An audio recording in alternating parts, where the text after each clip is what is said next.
सङ्काशं काश्यपेयं महाद्युतिं तमोरि सर्वपापघ्नं प्रणतोऽस्मि दिवाकरम्।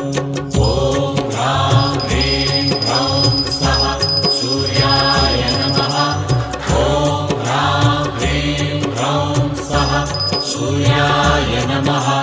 जपाकुसुमसङ्काशं काश्यपेयं महाद्युतिं तमोरि सर्वपापघ्नं प्रणतोऽस्मि दिवाकरम्।